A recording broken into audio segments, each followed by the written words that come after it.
Welcome to week 10 of UGA Extension UGA Golf Course Walkaway.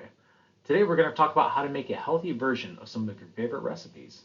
With a few modifications to the original recipe, you can have something that tastes good with half the calories and fat. There are little tips at the bottom of each slide that can be helpful when baking and cooking.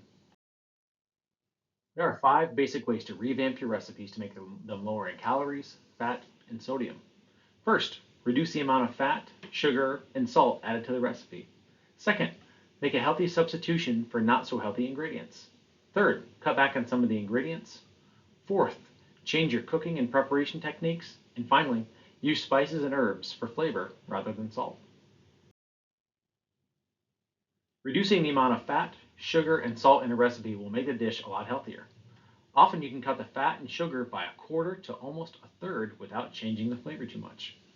Looking for the low-fat version of all the ingredients can cut the fat content of your dish significantly. Trying to replace all or part of the sugar with a sugar substitute can also help. Decrease or even eliminate the amount of salt added to the cooking process. Look for reduced sodium versions of products to lower your sodium content and your sodium intake. A great tip there on the bottom is to replace butter or oil with applesauce. That is really delicious in baking and can really make a recipe healthier. Several ingredients will enhance the sweetness of food with less sugar. Options like vanilla, almond, peppermint, lemon, or rum extract, cinnamon, allspice, cardamom, ginger, coriander, and citrus zest. And for those that partake, spirits and liquors can also add a sweet taste in moderate amounts.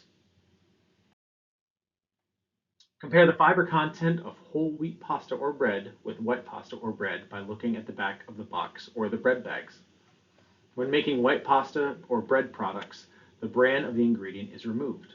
The bran is kept in the whole wheat products, making them higher in fiber and nutrients like vitamin B and phytochemicals. You can also use egg whites to lower your cholesterol. You can also use egg substitutes. And as indicated on the bottom, substituting cocoa powder for solid chocolate in recipes is also a great option. Most of the time when we're making our recipes for a lot of our classes, we replace ground beef with lean ground chicken or ground turkey. Most of the time the flavor can't really be noticed that much. Toppings can add a ton of calories to your plate. Cut back on the amount of added cheese, dressing, toppings to your dishes. Cheese can add unwanted calories and fat to your dish. Condiments are often high in calories, sugar, and salt. Beware of how much you're adding. And many dressings and sauces are high in calories and fat. Cut back on the amount added to your dish and try to find a low calorie version of your dressings. Toppings can also add unwanted calories. For example, adding 1 cup of croutons to your salad will add 122 calories and 22 grams of carbohydrates if you're trying to watch your carbohydrates. I'm a sauce guy, so this one is hard for me. Oftentimes, when I'm at the grocery store, I will look at a bottle of barbecue sauce. And most of the time with barbecue sauces, the second or the third ingredient, and sometimes even the first ingredient, is either sugar or high fructose corn syrup.